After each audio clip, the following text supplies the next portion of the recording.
السلام علیکم ورحمۃ اللہ علیہ وبرکاتہ۔ الصلاۃ والسلام علیک یا رسول اللہ صلی اللہ علیہ وسلم۔ حرم کعبہ مکرمہ کے بالکل قریب صفا و مروہ نام کی دو چھوٹی چھوٹی پہاڑیاں ہیں، اور آج کل تو بلند عمارتوں اور اونچی سڑکوں اور یہ دونوں پہاڑیوں کے درمیان چھت بن جانے اور تعمیرات کے رد و بدل سے دونوں پہاڑیاں برائے نام ہی کچھ بلندی رکھتی ہیں۔ انہی دونوں پہاڑیوں پر چڑھ کر اور چکر لگا کر حضرت بی بی ہاجرہ رضی اللہ تعالی عنہا نے اس وقت پانی کی جستجو اور تلاش کی تھی جبکہ حضرت اسماعیل علیہ السلام شیرخوار بچے تھے اور پیاس کی شدت سے بے قرار ہو گئے تھے۔ اسی لیے زمانہ قدیم سے یہ دونوں پہاڑیاں بہت مقدس مانی جاتی ہیں، اور حجاج کرام ان دونوں پہاڑیوں پر چڑھ کر بڑے احترام اور جذبہ عقیدت کے ساتھ طواف کرتے اور دعائیں مانگا کرتے تھے۔ مگر زمانہ جاہلیت میں ایک مرد جس کا نام اساف تھا اور ایک عورت جس کا نام نائلہ تھا، ان دونوں خبیثوں نے خانہ کعبہ کے اندر زناکاری کر لی، تو ان دونوں پر یہ قہر الہی نازل ہو گیا کہ یہ دونوں مسخ ہو کر پتھر کی مورت اور بت بن گئے۔ پھر زمانہ جاہلیت کے بت پرستوں نے ان دونوں مجسموں کو کعبہ سے اٹھا کر صفا و مروہ کی دونوں پہاڑیوں پر رکھ دیا اور ان دونوں بتوں کی پوجا کرنے لگے۔ پھر جب عرب میں اسلام پھیل گیا تو مسلمان اساف و نائلہ دونوں بتوں کی وجہ سے ان دونوں پہاڑیوں پر جانے کو گناہ سمجھنے لگے۔ اس وقت اللہ تعالیٰ نے قرآن مجید میں یہ حکم نازل فرمایا کہ صفا و مروہ کے طواف اور ان دونوں کی زیارت میں کوئی حرج و گناہ نہیں، بلکہ حج و عمرہ دونوں عبادتوں میں صفا و مروہ کا طواف ضروری ہے۔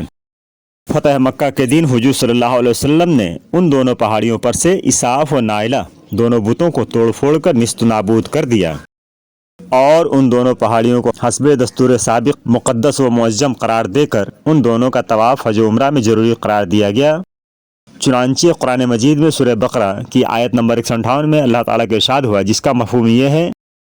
بے شک صفا و مروہ اللہ کے دین کی نشانوں میں سے ہیں، تو جو اس گھر کا حج یا عمرہ کرے اس پر کچھ گناہ نہیں کہ ان دونوں کا طواف کرے، اور جو کوئی اپنی طرف سے اچھی بات کرے تو اللہ نیکی کا صلہ دینے والا اور سب کی خبر رکھنے والا ہے۔ محترم حضرات، صفا اور مروہ دونوں پہاڑیوں پر حضرت ہاجرہ رضی اللہ تعالی عنہا نے دوڑ کر پانی تلاش کیا تو ایک نبی یعنی حضرت ابراہیم علیہ السلام کی بیوی اور ایک نبی یعنی حضرت اسماعیل علیہ السلام کی ماں حضرت بی بی ہاجرہ رضی اللہ تعالی عنہا کے قدم ان پہاڑیوں پر پڑ جانے سے ان دونوں پہاڑیوں کو یہ عزت و عظمت مل گئی کہ حضرت بی بی ہاجرہ رضی اللہ تعالی عنہا کی ایک مقدس یادگار بن جانے کا ان دونوں پہاڑیوں کو اعزاز و شرف مل گیا، اور یہ دونوں پہاڑیاں حج و عمرہ کرنے والوں کے لیے طواف و سعی کا ایک مقبول و محترم مقام بن گئیں۔ اس سے یہ ہدایت کا سبق ملتا ہے کہ اللہ والوں اور اللہ والیوں سے اگر کسی جگہ کو کوئی خاص تعلق حاصل ہو جائے تو وہ جگہ بہت معزز و معظم بن جاتی ہے، اور ہر مسلمان کے لیے وہ جگہ قابل تعظیم و لائق احترام ہو جاتی ہے۔ ورنہ مکہ معظمہ میں بہت سی پہاڑیاں اور چھوٹے بڑے بہت سے پہاڑ ہیں، مگر صفا و مروہ کی چھوٹی چھوٹی پہاڑیوں کو جو تقدس و عظمت حاصل ہے وہ کسی دوسرے پہاڑ کو حاصل نہیں۔ اس کی وجہ اس کے سوا اور کیا ہو سکتی ہے؟ یہ دونوں پہاڑیاں ایک اللہ والی کی ایک مبارک جد و جہد کی یادگار ہیں۔ اسی پر گنبد خضرا اور اولیاء اللہ کے روضوں اور ان حضرات کی عبادت گاہوں اور دوسرے مقدس مقامات کو قیاس کر لینا چاہیے کہ یہ سب خزانۂ خدا کی نسبت و تعلق کی وجہ سے معزز و معظم اور قابل تقدس و لائق تعظیم و احترام ہیں، اور ان سب جگہوں کی تعظیم و توقیر خداوند قدوس کی خوشنودی کا باعث اور ان سب مقامات کی بے ادبی و تحقیر قہر قہار و غضب جبار یعنی اللہ تبارک و تعالیٰ کا سبب ہے۔ لہٰذا ان لوگوں کو جو گنبد خضرا اور مقابر اولیاء اللہ کی بے ادبی کرتے اور ان کو منہدم اور مسمار کرنے کا پلان بناتے رہتے ہیں،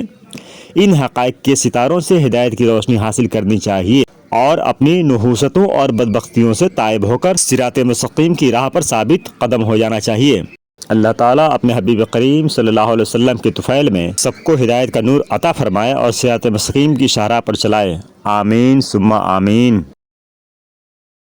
ویڈیو کو لائک اور شیئر کر کے ہمارے چینل ریا اسلامک آفیشیل کو سبسکرائب کریں کہ آپ کا ہر لائک و شیئر اور کامنٹ ہمیں موٹیویٹ کرتا ہے۔